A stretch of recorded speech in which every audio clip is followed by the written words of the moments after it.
Así que jóvenes, vayan organizando su vida. Recuerden ustedes los pasos del proceso de la planificación. Perdón, los pasos del proceso administrativo me refiero, ¿no? Planificación, que eso forma parte de su vida. Sí, alguien me... Buen día, licenciado. Le habla Abigail. Una consulta acerca de la evaluación que se va a dar para la segunda evaluación. Usted nos habló al comienzo del semestre que, claro, si uno cumplía ciertos requisitos con el primer parcial, la participación y actividades que íbamos a realizar, que había la posibilidad de eximir para el segundo parcial. Quiero saber si eso sigue en pie o ya no, licenciado. Esa posibilidad siempre está vigente, Abigail, pero se requiere también la participación del estudiante. Pues no, usted ha visto de que hemos tenido, digamos, 3 actividades extra clases, si usted quiere, como por ejemplo la invitación que yo le hice a los dos a la marcha de que se realizaron por el censo en 2 oportunidades, ¿no? O la conferencia que los invita al Colegio de Economistas, ¿no? O el tema del libro, por ejemplo, que también nosotros lo consideramos. Entonces, pero sí está vigente eso, Abigail, ya. Eso lo vamos a hacer cuando tengamos todas las ponderaciones, porque yo en realidad ni siquiera he recogido los certificados del Colegio de Economistas, los voy a recoger mañana recién. Pero eso está vigente, Abigail. De todas maneras, nosotros hemos planificado actividades para el día 20, 21 de julio, así que todavía estamos en plazo. Así que no se preocupe. Bueno, con la disculpa del caso del atraso, vamos a seguir hablando sobre el presupuesto general del Estado en este tema que se llama, en esta parte de lo que se conoce como el control y la evaluación. En el manejo presupuestario, jóvenes, no hay el control previo. No existe el control previo porque se supone que todo funcionario público que asume responsabilidades en el manejo financiero y en el manejo presupuestario en una institución pública, se supone que ese funcionario conoce toda la normativa vigente. Es decir, el funcionario sabe que para hacer compras en el sector público tiene que enmarcarse en la norma de contratación de bienes y servicios.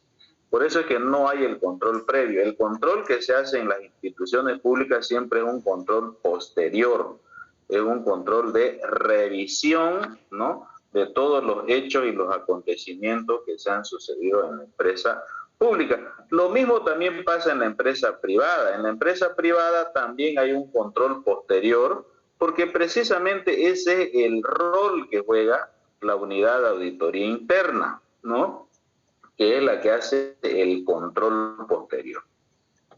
Ahora, en las instituciones públicas, en cuanto a la evaluación de la ejecución presupuestaria, ¿ya?, la evaluación de la ejecución presupuestaria, todas las instituciones públicas tienen que entregar la ejecución presupuestaria al Ministerio de Economía hasta el día hábil, hasta el día 10, que tiene que ser un día hábil del mes siguiente. Por ejemplo, la Gabriel René Moreno, que es una institución pública, tiene que entregar la ejecución presupuestaria, o sea, cuánto de plata gastó, ¿no?, si ese gasto se enmarcó en el presupuesto que ya estaba definido, ¿no?, cuánto de plata ejecutó y gastó en el mes de junio, y esa información tiene que entregarla hasta el día 10 de julio. Si el día 10 cae domingo, entonces la universidad tiene como último día de plazo entregar esa información el lunes 11 de julio. Porque si la universidad, que es una institución pública, no entrega la ejecución presupuestaria al Ministerio de Economía, el Ministerio de Economía le bloquea todas sus cuentas. Y sucede, jóvenes, que toda la administración pública tiene un sistema, ¿ya?, Ese sistema se llama el SITMA y se llama también el sistema el SIGEP. De modo tal que toda la información presupuestaria, las instituciones públicas lo cargan a ese sistema que ha sido desarrollado por el Ministerio de Economía, de modo tal que cuando una institución pública no entrega el presupuesto, entonces el gobierno desde La Paz, en este caso el Ministerio de Economía, bloquea el sistema SITMA y bloquea el sistema SIGEP, y de esa forma esa institución pública no puede mover un peso, no puede mover un centavo, porque los ejecutivos de esa empresa tendrán que ir a informar en la ciudad de La Paz por qué motivo, ¿no es cierto?, dejaron ellos que se les bloquee su cuenta, o sea, o por qué no entregaron la información hasta el día 10, pero esa es una información que ellos tendrán que dársela en la ciudad de La Paz. Para que ustedes vean que en el sistema público boliviano, jóvenes, el gobierno controla todo el movimiento presupuestario de todas las instituciones públicas. ¿Ya? Bien. Ahora, hay un hecho muy interesante, jóvenes, en este marco normativo del manejo presupuestario.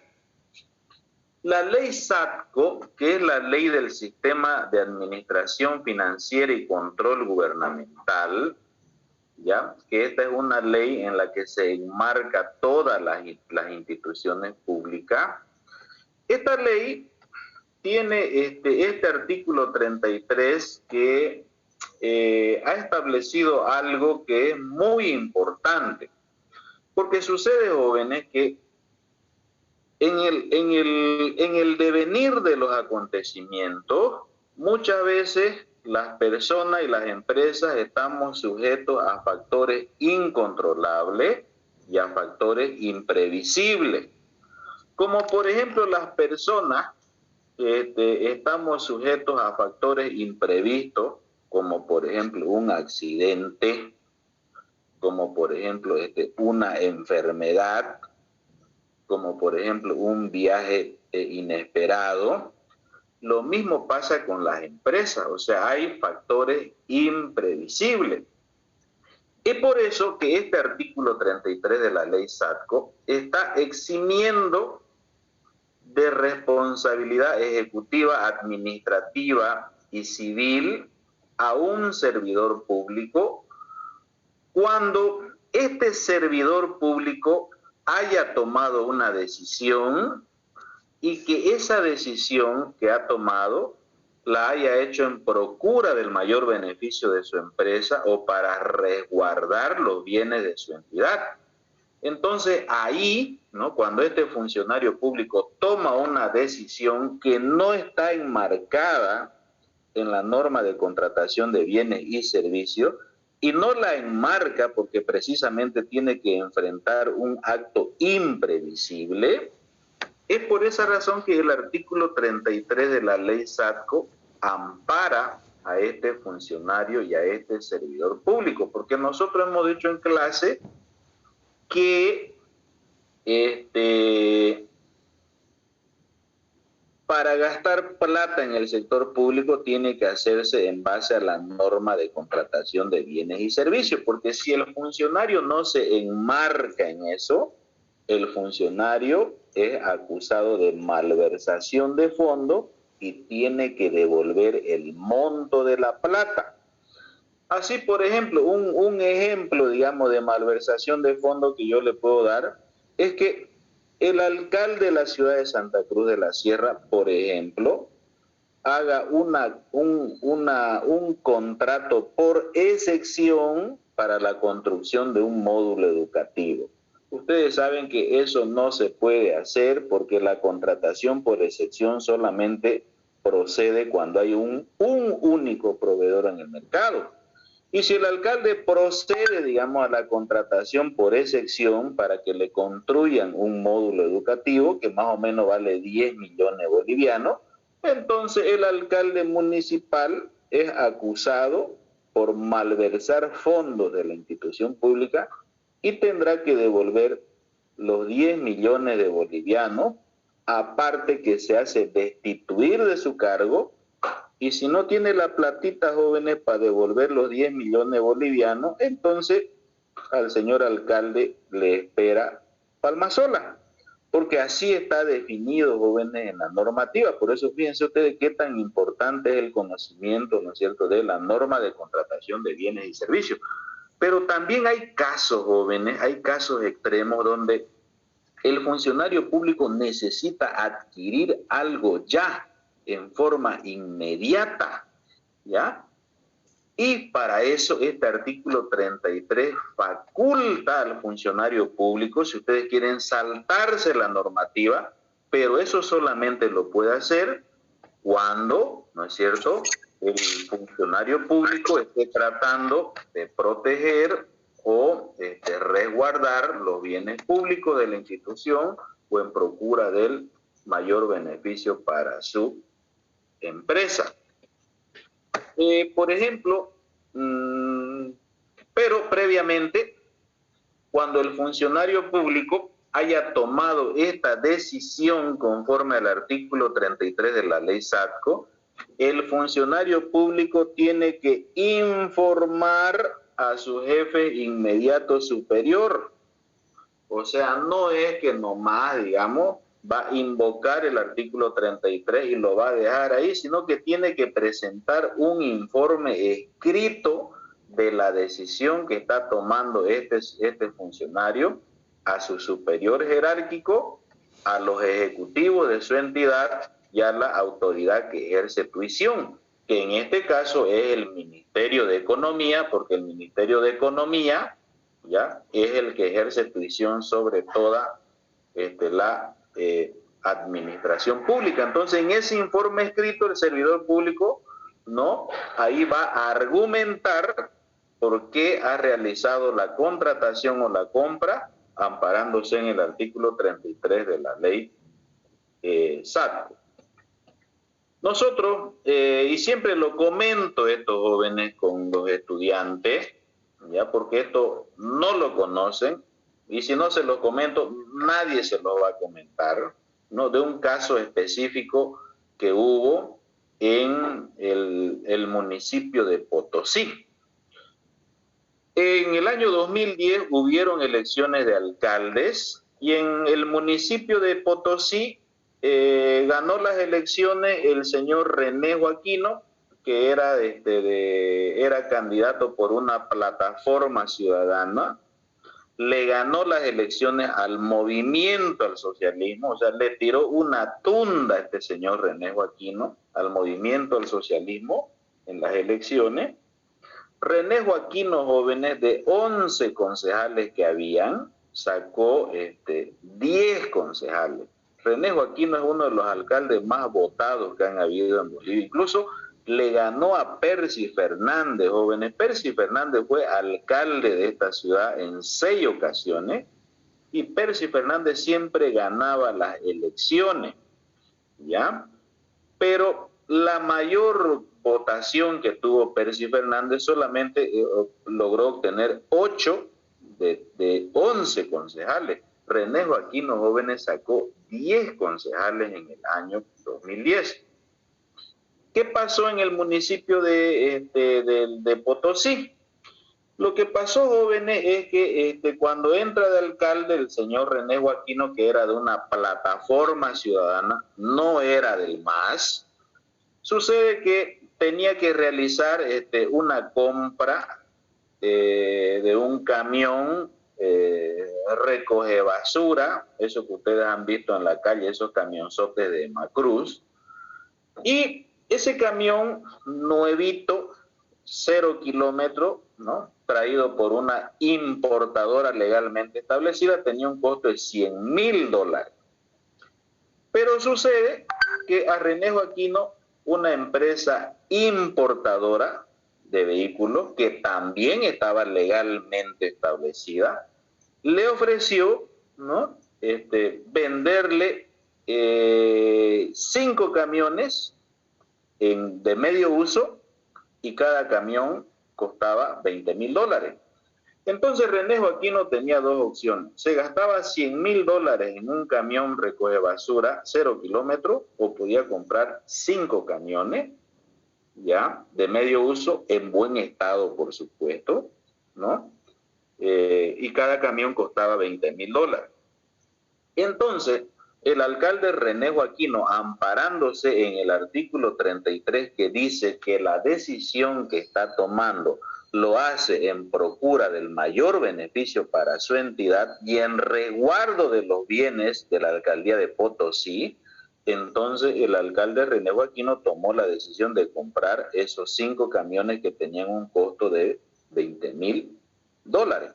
Estaba amparado, jóvenes, en el artículo 33, porque lo que buscaba el señor René Joaquino era ahorrarle plata al municipio de Potosí, que por otra parte también el municipio de Potosí no tiene muchos ingresos, porque recibe muy poca plata por el IDH, ya que Potosí no es un departamento productor de hidrocarburos. Potosí es un departamento productor de minerales. Potosí produce y exporta minerales hace 500 años, pero resulta que como los mineros no pagan impuestos, por eso es que las instituciones en Potosí no tienen plata, y Potosí es el peor departamento en cuestiones de índice de desarrollo humano y tiene los peores indicadores en términos de pobreza. ¿Por qué se explica eso, jóvenes? Porque los mineros no pagan impuestos.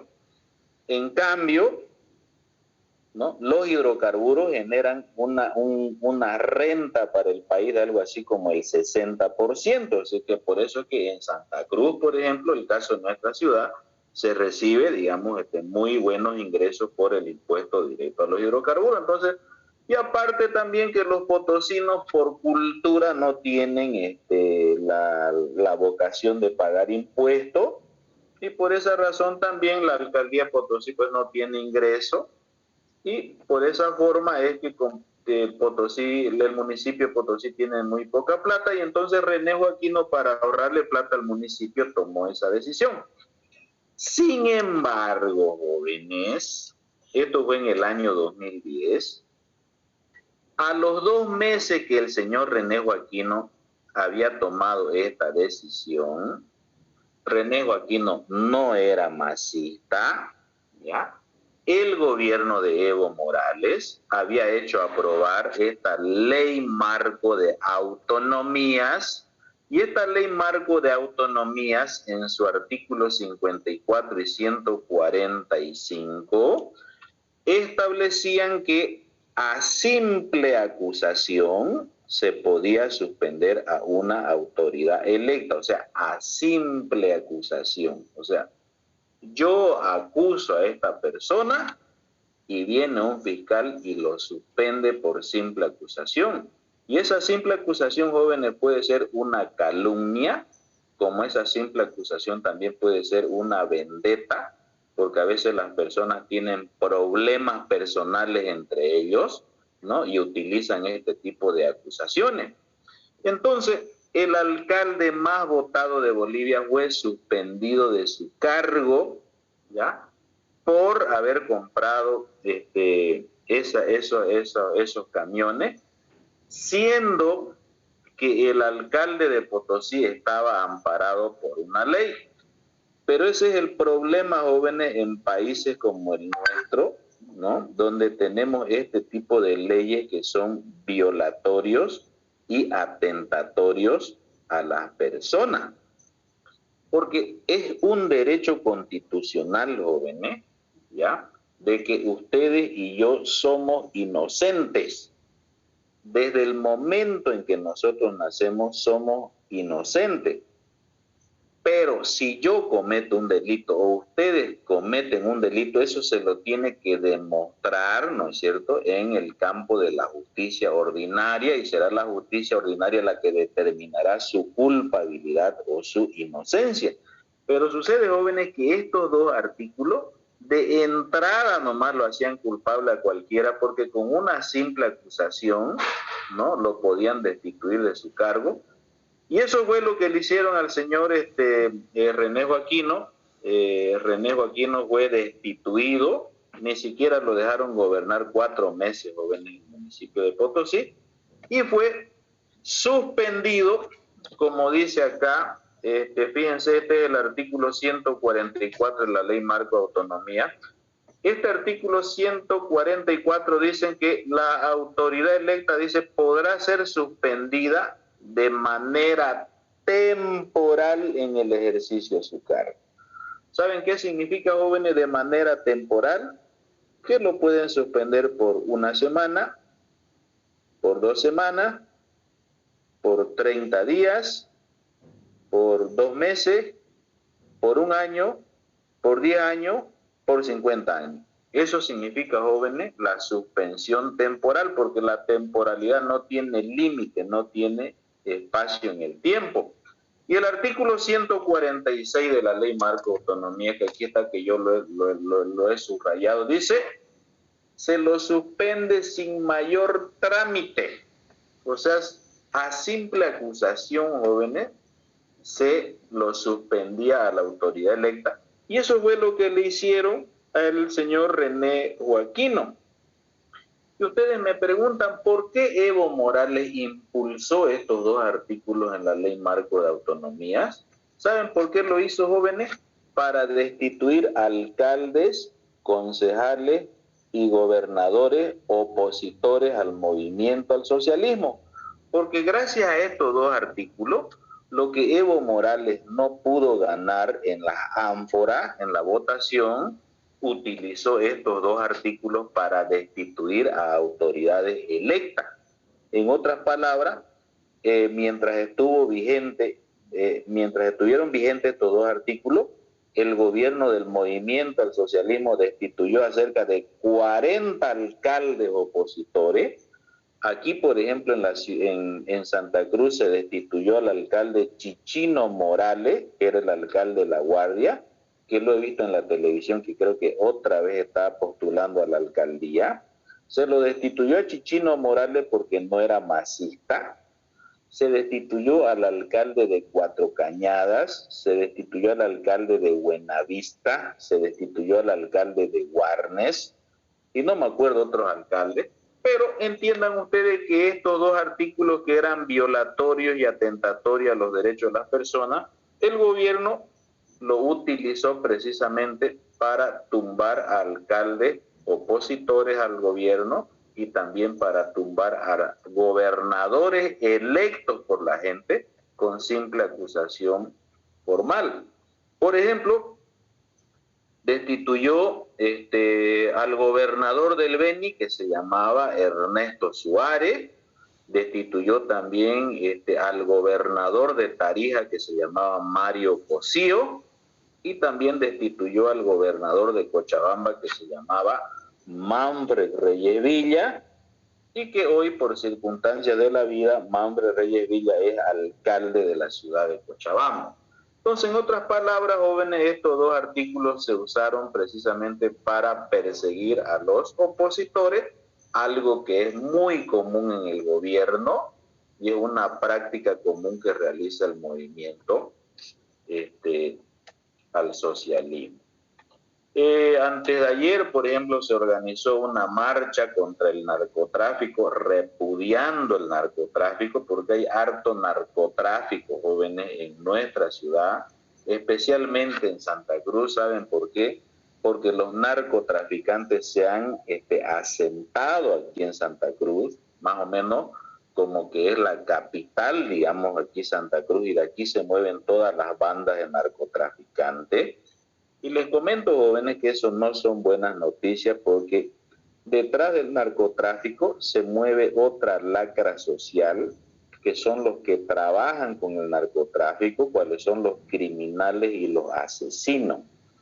Estos criminales y asesinos, jóvenes, a veces cuando pierden su empleo, porque a lo mejor a su patrón, digamos, así como a ese señor Naya lo han agarrado preso, seguramente sus guardaespaldas y todos sus asesinos que tienen a su alrededor se han quedado sin pega.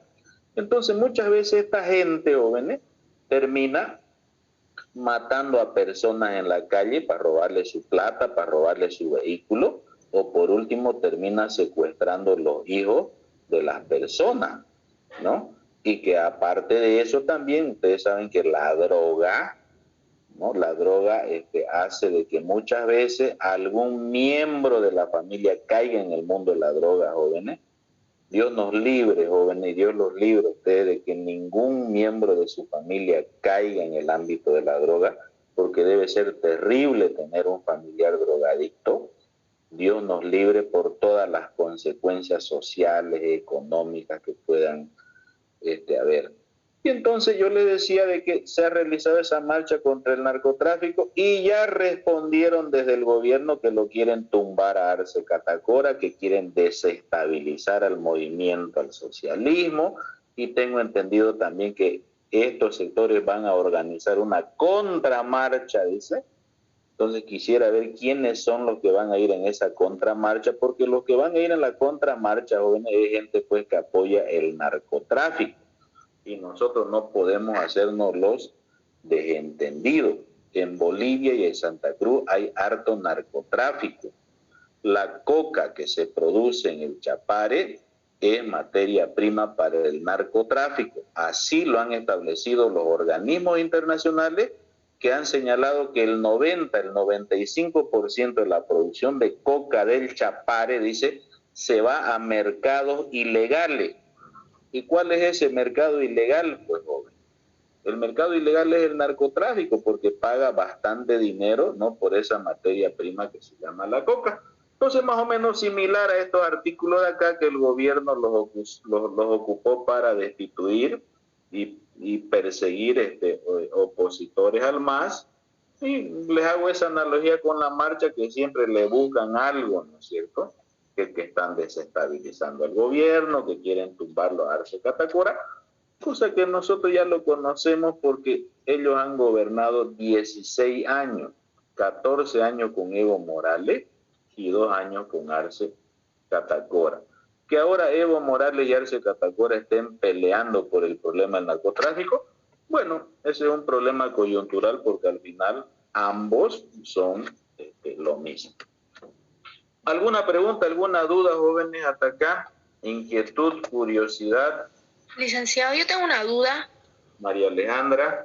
Buscando ahorita, digamos, en internet, cuando usted habló de René Joaquino, usted dijo de que, o sea, él lo sacaron por no pertenecer, digamos, al MAS, pero yo buscando me sale que él era ex alcalde y ex concejal del MAS, era masista. María Alejandra, en su primera incursión que hizo René Joaquino en vida política, porque tengo entendido que René Joaquino era albañil en la ciudad de Potosí, él fue alcalde por primera vez por una plataforma ciudadana que no era del movimiento al socialismo. Pero ¿sabe qué hizo después María Alejandra? Porque René Joaquino tenía un proceso pendiente con la justicia, ¿ya?, por la compra de esos camiones a bajo precio. Más o menos, María Alejandra, es como ese dicho que dice: si no los puedes vencer, únete a ellos. ¿Sabe qué hizo René Joaquino a María Alejandra para que ya no lo persigan? Se unió al MAS. Correcto, María Alejandra, se hizo masista, ¿me entienden, no es cierto? Incluso, María Alejandra, René Joaquino después fue alcalde por el MAS, ya ha sido senador por el departamento de Potosí, pero ya René Joaquino como miembro del movimiento al socialismo.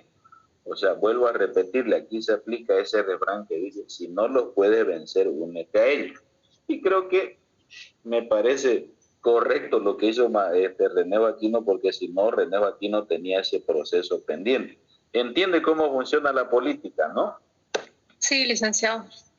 Bien, bien, Alejandra, buena su pregunta y buena su curiosidad también. Eso quiere decir que le ha llamado la atención, digamos, este caso del alcalde que fue más votado y que se llamó René Joaquino, y que después terminó convirtiéndose ya primero en alcalde y después ya en senador por el departamento de Potosí, por el movimiento al socialismo. Bien. Dejemos ahora ya todo el procedimiento de la cuestión de la aprobación del presupuesto, de la ejecución, del control de la ejecución, etcétera, y vamos ya a la composición del presupuesto. ¿Cuáles son los ingresos del presupuesto? ¿Cuáles son los gastos del presupuesto? ¿Y qué pasa cuando los ingresos son mayores que los gastos? ¿Y qué pasa cuando los gastos presupuestarios son mayores que los ingresos? ¿Cuáles son los ingresos fiscales o los ingresos del Estado en el presupuesto?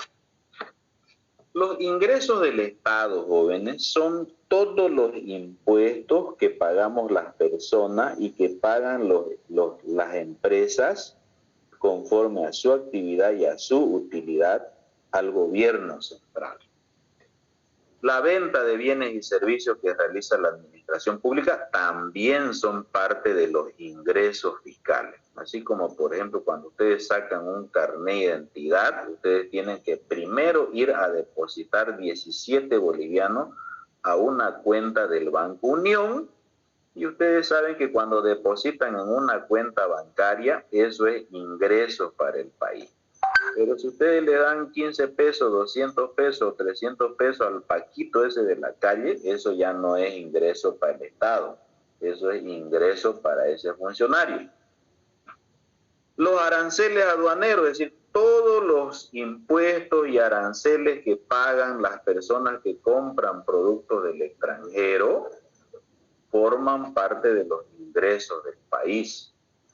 La renta petrolera, como las regalías del 18%, el impuesto directo a los hidrocarburos del 32%, son parte de los ingresos fiscales. Los créditos que saca el gobierno, que le dan al gobierno central, son parte de los ingresos fiscales. Por ejemplo, el último crédito aprobado que ha realizado el gobierno es el crédito de 40 millones de dólares que nos los ha suministrado el FONPLATA, ¿ya? El Fondo Financiero de la Cuenca del Plata, quiere decir el FONPLATA, que esos 40 millones de dólares en teoría van a servir para financiar el operativo censal que se tiene que realizar el 16 de noviembre de este año, y que por otra parte, jóvenes, no sabemos absolutamente nada qué es lo que están haciendo. Han cambiado al ministro de Planificación, lo cambiaron al director del INE porque era un mentiroso, porque andaba mintiendo a cada rato, ¿no? Y no sabemos nada de ese operativo censal. Pero ese crédito de 40 millones de dólares del censo forman parte de los ingresos fiscales. Si bien es cierto, es una deuda, ¿no? Pero eso en el presente se constituye en un ingreso porque es plata que está entrando a las arcas del Estado. Ahora, los gastos fiscales, jóvenes, están divididos en dos grandes grupos: el gasto corriente y la inversión pública. A nosotros las personas, como ustedes y yo, siempre nos interesa la inversión pública, porque la inversión pública, jóvenes, viene a ser el gasto que realiza el gobierno en cosas que nos van a servir a nosotros los ciudadanos. Cuando nos construye, por ejemplo, un hospital de tercer nivel, cuando nos construye módulos educativos, cuando amplía la cobertura de agua potable o de energía eléctrica, eso se llama inversión pública, porque el gobierno está invirtiendo en la gente para mejorarle su calidad de vida.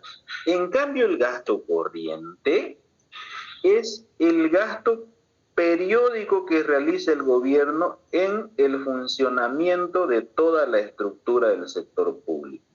Pagar sueldos y salarios, jóvenes, no es inversión, eso se llama gasto corriente. Comprar bienes y servicios es gasto corriente. Cuando el gobierno, por ejemplo, compra servicios de internet, los servicios de llamadas móviles para los funcionarios públicos, para los ministros, ¿no? Cuando el gobierno le compra los iPhone 13, ¿no? Los Samsung S22 a los ministros, a los ejecutivos de las empresas, Eso se llama gasto corriente, jóvenes, porque esa plata no se está invirtiendo en la gente. Entonces, el gasto corriente es el gasto que realiza el gobierno en las actividades periódicas, ¿no? Del funcionamiento del Estado. Por eso es que a ustedes y a mí, jóvenes, siempre nos tiene que interesar la inversión pública o el gasto de capital. ¿Por qué? Porque la inversión pública, jóvenes, viene a ser ese gasto que realiza el gobierno en la construcción de infraestructura, en el mantenimiento de la infraestructura. Cuando, por ejemplo, el gobierno construye la carretera San Ignacio, San José de Chiquitos, eso, pues, jóvenes, se llama inversión pública, porque esa carretera le va a servir a mucha gente. Me pregunta este compañero, yo le dicen, ¿por qué se compran celulares para los ministros? Oyola, ¿no la sabía esa usted o no? Que el gobierno les compra celulares a los ministros. No, licenciado, no lo sabía. Vaya, Oyola. ¿Sabe qué, Oyola? El gobierno les alquila movilidades para los ministros. Vaya, nunca ha ido a La Paz. Usted vaya a fijarse, hasta un empleadito de quinta el gobierno tiene su brutal movilidad y que se la paga el gobierno, y tiene su chofer, ahí tiene su guardaespaldas. ¿Me entiende que ser funcionario público en La Paz, Oyola, es más bien un lujo, es un privilegio? Y entenderá pues usted también, Oyola, cuánto de plata se gasta el gobierno en todas esas cosas. ¿No la sabía esa, Oyola, usted? No. Bueno, pues, pregunta. Licenciado, ¿acaso esas movilidades que le dan no son las incautadas que le deben sacar a los narcos y todo eso, lo que a sus batidas que hacen? No, niña, esas movilidades, entre comillas, están incautadas en DIRCABI, se llama ya. Pero ¿sabe cuál es la realidad de esas movilidades incautadas al narcotráfico? Pucha, se me fue el nombre de la persona que me preguntó. María Alejandra. María Alejandra. Esas movilidades, en teoría, digamos, están retenidas por DIRCABI. Pero ¿sabe qué hacen los policías? Los policías les ponen placa y las tienen usando los policías de un lado a otro, o si no, a esas movilidades incautadas al narcotráfico le empiezan a robar todas las partes, le empiezan a robar las llantas, le roban el motor, le roban el chasis. ¿Me entiende qué es lo que pasa con las movilidades incautadas al narcotráfico? ¿Usted no cree, María Alejandra, que el gobierno, esas movilidades que incauta el narcotráfico, más bien no se las debería ceder, digamos, a organizaciones sociales? No me refiero, ¿no?, a los grupos de masistas, digamos, no me refiero, digamos, a instituciones que practican el voluntariado, como las aldeas SOS, digamos, ¿no?, como las aldeas San José, por ejemplo, que muchas veces necesitan vehículos, porque hay muchas instituciones, jóvenes, que practican el voluntariado. La Iglesia Católica, jóvenes, aquí en Santa Cruz tiene 33 albergues, ¿ya?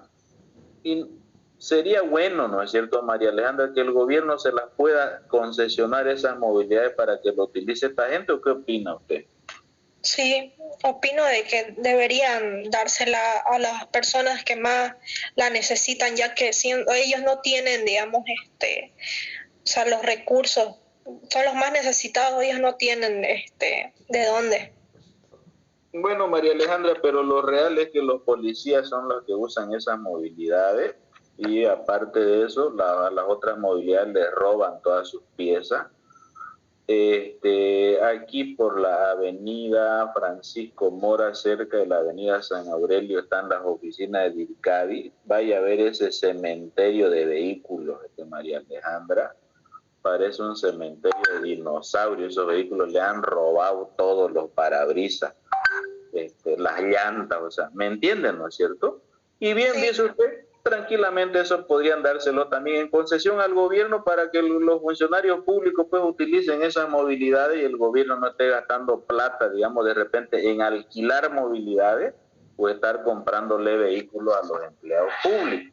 Es bonito ser empleado público, María Alejandra, en La Paz, le cuento. Bien, entonces, inversión pública, jóvenes, es aquello que va a tener un impacto en la calidad de vida de la gente, porque cuando el gobierno construye hospitales, jóvenes, le está mejorando la calidad de vida de la gente. Cuando el gobierno construye un módulo educativo, le está mejorando la calidad de vida de la gente. Es decir, esta inversión pública tiene que tener un alto impacto social, pero tiene que ser una inversión pública que contribuya al crecimiento económico, es decir, que nos sirva para crecer más, ¿no? Para producir más, para que se generen más empleos. Porque yo le comento, jóvenes, que en los años en que Evo Morales fue presidente de Bolivia, construyó cualquier cantidad de infraestructura, como por ejemplo aeropuertos en lugares donde no hay vuelos comerciales. Si mal no recuerdo, ha construido 7 aeropuertos en Bolivia y los 7 aeropuertos están cerrados, pero fue plata de inversión pública. Pero esas obras, jóvenes, no contribuyen al crecimiento ni tampoco pues mejoran la calidad de vida de la gente. Evo Morales, jóvenes, por si no lo saben, construyó coliseos en municipios donde hay 2.000 personas vivientes, pero los municipios tienen una capacidad para 9.000 personas. ¿Y para qué sirven esos coliseos, jóvenes, en municipios donde no hay gente? Pero se hizo con plata de inversión pública. Por eso es que cuando nosotros decimos, tiene que ser una inversión pública que contribuya al crecimiento y que mejore la calidad de vida de la gente. Porque yo puedo pues construir obras, jóvenes, que después no me sirven absolutamente para nada. Entonces la inversión pública tiene que tener un impacto de carácter social. Este cuadro que ustedes están viendo acá nos está mostrando la evolución del presupuesto general del Estado en Bolivia desde el año 2000 hasta el año 2022. Este cuadro ustedes lo tienen en la página, ahorita les voy a decir, en la página 133 de nuestro libro. Pero en mi libro, en el libro que ustedes se han comprado, solamente tenemos información hasta el año 2020, porque es este libro que estamos utilizando como apoyo teórico a nuestra materia, precisamente lo imprimí en el año 2020, pero ya tenemos información al 2021 y tenemos información al 2022. Este cuadro que ustedes están viendo nos está mostrando acá, jóvenes, que en el año 2005, cuando Carlos Mesa y Rodríguez Belcé, que fueron los últimos presidentes antes que llegue Evo, el gasto en el presupuesto del gobierno era 40.500 millones de bolivianos. Y llegó Evo Morales a la presidencia en el 2006 y ustedes fíjense cómo empezó a crecer el gasto del gobierno. Harta plata, joven. ¿Por qué creen ustedes que el gobierno de Evo Morales empezó a aumentar el gasto público? Porque el país, jóvenes, empezó a recibir recursos extraordinarios. Ustedes ya lo han visto eso en clase, cómo crecieron nuestras reservas internacionales de 1.700 millones de dólares en el 2005 a más de 15.000 millones de dólares en el año 2014, o cómo las exportaciones de Bolivia, que eran más o menos el 2004-2005 de 2.000 millones de dólares, se dispararon a 13.000 millones de dólares. Esa es la famosa bonanza que vivió Evo Morales, ¿ya? Entonces entenderán ustedes que como empezamos a recibir harta plata, el gobierno de Evo Morales empezó a gastar el gasto. Y para este año, el presupuesto que tiene Arce Catacora es de 235.000 millones de bolivianos. Claro, ¿cuál es el problema, jóvenes? El problema es que nosotros hemos vivido bien hasta el año 2013, 2014, hasta acá, pero a partir del 2014, 2015, jóvenes, todos los ingresos del país empezaron a reducirse y empezaron a contraerse. ¿Por qué empezaron a contraerse los ingresos del país? Porque estamos vendiendo menos gas, jóvenes, ¿ya? Porque como cuando había harta plata, la plata se la gastó, no se destinó a exploración, y entonces todos los pozos gasíferos que fueron descubiertos por Mesa, Tuto, Jaime Paz Zamora, Banzer, entonces todos esos pozos hidrocarburíferos descubiertos ya están pues en fase de agotamiento, porque no todo es para siempre. Y por eso es que ahora estamos vendiendo menos gas. Y lo más terrible es que hoy en día, jóvenes, toda la plata que el país obtiene por vender gas ya no está alcanzando para financiar el diésel y la gasolina que estamos comprando de afuera. Y eso es lo que ustedes no sabían. El gobierno de Arce Catacora está comprando el diésel a 10 pesos de la Argentina y lo está vendiendo en los surtidores a 3 bolivianos con 72. El gobierno de Arce Catacora está comprando el litro de gasolina desde Argentina y Chile a 9 bolivianos con 50 y lo están vendiendo en los surtidores a 3 bolivianos con 74. La diferencia se llama la subvención a los combustibles y eso lo está pagando el gobierno. O sea, la plata del gas, jóvenes, ahora ya no alcanza ni siquiera para financiar la compra de combustible que estamos haciendo del extranjero. Entonces, si nosotros hubiésemos tenido un gobierno responsable, ese gobierno responsable, en el momento en que cayeron los ingresos del país, en ese momento también los gastos del gobierno hubiesen empezado a reducirse. Y ese es el problema, jóvenes, al cual estamos envueltos nosotros como país en estos momentos. Tenemos mucho gasto y la plata, jóvenes, es lo que nos está faltando a nosotros. Nosotros habíamos dicho acá que en este presupuesto de gasto, en esta columna, jóvenes, está el gasto corriente y está la inversión pública. Ahora, anótense este dato, 235.090 millones de bolivianos es el gasto total en el presupuesto para este año 2022. La pregunta es, yo quiero saber cuánto de esta plata está destinando Arce Catacora a inversión pública. Para eso yo tengo este cuadro de acá.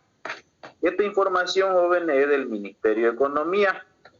Aquí ustedes tienen la inversión pública entre el año 2010 y el año 2022 en millones de dólares. María Alejandra, ¿está en clase o ya se salió? Ya le dio hambre. No, estoy aquí, licenciado. María Alejandra, mire usted en este cuadro que el gobierno de Arce Catacora ha programado en el presupuesto para este año de que va a invertir 5.015 millones de dólares. Yo le voy a pedir, María Alejandra, que este dato usted me lo convierta en boliviano. Es decir, búsquese una calculadorita ahí o su celular y multiplíqueme 5.015 por 6,96. ¿Cuánto le da, María Alejandra? Me da 34.90. Le da 34.904, le da a María Alejandra, ya 34.904. ¿Sabe qué significa esos 34.904, María Alejandra? ¿Qué, licenciado? Eso significa, María Alejandra, lo que Arce Catacora va a destinar como inversión pública este año 2022, que es equivalente a 5.000 millones de dólares, ¿le entendió? Lo único que hemos hecho ha sido este monto en dólares convertirlo a boliviano. ¿Está claro, María Alejandra? Sí, y creo justo salió una noticia ayer que vi que él estaba invirtiendo en una empresa de coca, creo que se va a llamar Coca-Bol, que es de la hoja de coca, o sea, hacerla más, industrializarla. María Alejandra, Evo Morales en sus 14 años de gobierno creó 33 empresas públicas. Arce Catacora con esa empresa Coca-Bol se llama, es la cuarta empresa que está creando. ¿Sabe cuál es el problema, María Alejandra, de estas empresas que crea el gobierno? Que los empleados son funcionarios públicos, que los empleados son militantes del movimiento al socialismo, que no es precisamente la gente, ¿no? Más formada, digamos, que está a cargo de esa empresa, y que estas empresas, María Alejandra, no tienen estados financieros con dictámenes de auditores externos. Entonces me entiende de que están creando una empresa pública para darle trabajo a sus militantes, ¿ya? Y eso también es parte del aumento en el gasto público, María Alejandra, eso es gasto corriente, se llama, ¿ya? Ya, bien María Alejandra por la noticia, se ve que usted se ha interesado en algo. Ahora María Alejandra le voy a pedir, yo quiero saber María Alejandra, ¿qué porcentaje del gasto público está destinando Arce Catacora a la inversión pública? Porque yo le he dicho que a ustedes y a mí nos interesa la inversión pública porque eso es lo que tiene impacto en la calidad de vida de la gente. ¿Qué tiene que hacer María Alejandra? Los 34.904 divídalo entre los 235.090. ¿Cuánto le da? Me da 0,14. 0,14, multiplíquelo por 100. 14.84. Dejémoslo en 15%, redondémoslo, ¿ya? ¿Sabe qué significa ese 15%, María Alejandra? No lo hice. Ya pues, María Alejandra, va a ser ingeniera en finanzas todavía usted. Los ingenieros en finanzas tienen agilidad mental para calcular ratios, indicadores. Esa es la inversión que se va. A ver, ¿quién me habló? Yerlin, es que ya no había dado ese ejemplo y por eso le iba a responder. Yerlin, ¿qué significa entonces ese 15%? Ese es bueno, como dice ahí, no es el gasto que se va a hacer, que se utiliza de los ingresos que se están, no sé cómo explicarlo. Usted nos había mostrado la otra vez como una torta donde decía que cuánto tiene que gastar el gobierno, ¿no? Entonces, ese 15% es la inversión que se hace para gastar para el Estado, para el país, pues en pocas palabras, ¿no? Ya, Yerlin, correcto, muy bien. Quiere decir, Yerlin, que Arce Catacora este año 2022, de este monto total, va a destinar 15% para inversión pública. Y sabe que Yerlin, el otro 85% lo va a destinar a gasto corriente. ¿Qué opina usted? Porque usted, Yerlin, más allá de que es una estudiante, una ciudadana, también pues tiene que tener una opinión de esto. ¿Está bien o está mal? ¿Qué cree usted? Está mal, pues licenciado, está súper mal porque están despilfarrando el dinero literalmente. Invirtiendo, no siquiera están invirtiendo, porque una inversión sabemos que podemos recuperarlo, pues se le llama inversión, ¿no? Pero en este caso es un gasto que ni siquiera nos beneficia, o sea, un 85% que no está beneficiando al país, están despilfarrando el dinero y sabemos muy bien que hay incluso construcciones o proyectos fantasmas. Entonces literalmente es una vergüenza, ¿no? Yo diría eso, una decepción, una vergüenza y una tristeza también, ¿no? Como ciudadanos nosotros viendo eso y sabemos muy bien que queremos que nuestro país vaya mejorando, que tenga mejores inversiones. Y otra cosa que iba analizando es creando más empresas públicas. ¿Para qué? Para que, si al final y al cabo, sabemos que cuando hay empresas, lo que podemos garantizar de eso son empleos y también los impuestos, ¿no? Si son empresas privadas, ganamos de los impuestos. Pero en este caso ni siquiera dejan que otros países vengan, invierten en nuestro país y poder beneficiarse de eso, sino van creando empresas públicas para, como usted decía, ¿no? Para dar trabajos a funcionarios del mismo partido político y saber que el dinero ni siquiera está beneficiando a los ciudadanos, sino que se están beneficiando entre ellos mismos.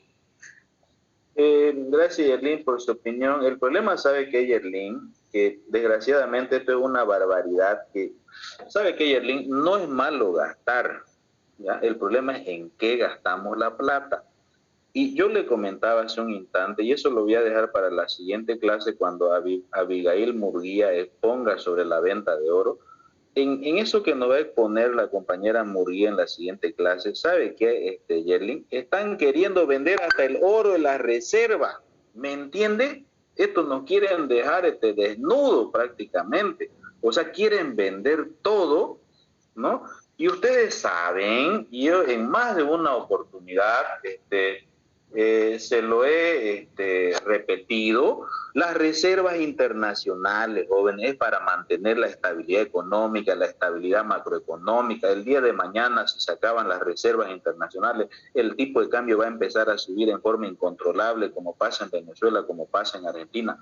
Los problemas de Argentina y Venezuela son problemas de reservas internacionales en su banco central que no tienen dólares, y el tipo de cambio sube, y eso genera pues inflación, Yerlin. Y entonces, pero eso lo vamos a comentar el día martes, porque el día martes voy a entrar a clases 11:30 y vamos a tener un poquito de tiempo para tocar este tema, pero con ayuda de Yerlin y de repente de otra noticia más que les voy a pasar. Entonces, estamos de acuerdo en una barbaridad en un país que el gobierno destina el 85% de la plata a gasto corriente y apenas un 15% inversión pública, y encima, Yerlin, no tenemos plata, no tenemos ingresos, porque ya les he dicho, han caído los ingresos en este pobre país, ¿no? Ha caído el precio del gas, ¿no? Las recaudaciones son menores, o sea, no hay plata, y que todavía, ¿no es cierto?, estemos destinando el 85% a gasto corriente, es una barbaridad. Bien, ¿alguna pregunta, alguna duda hasta acá? Inquietud, curiosidad.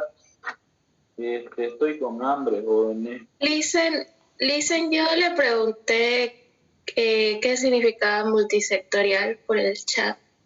¿De dónde sacó esa palabra? Ya, la inversión. Sí, ya lo vi, la inversión multisectorial. Es la inversión multisector que se llama, por ejemplo, que es esto de acá, 527 millones de dólares.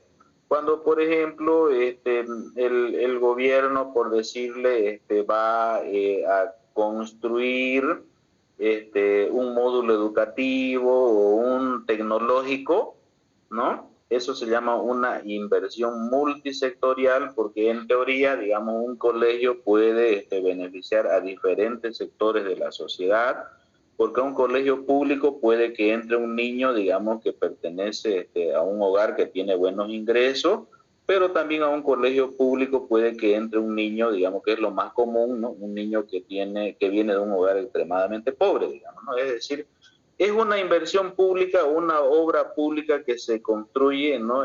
Y que beneficia a diferentes sectores, por eso se llama multisectorial. Bueno, jóvenes, creo que es hora de almorzar. Yo también tengo hambre esta vez, así que por esa razón vamos a suspender nuestra clase, y el día martes, 11:30, vamos a seguir hablando sobre el presupuesto general del Estado. Ordenen su vida, planifiquen su vida, jóvenes, no vivan la vida por vivir nomás, porque saben que no va a haber suspensión de la evaluación parcial que yo les voy a tomar, porque yo se lo he definido con 20 días de anticipación. Tiempo suficiente como para que ustedes ordenen su vida. Nos vemos, jóvenes, en la siguiente clase. Hasta luego.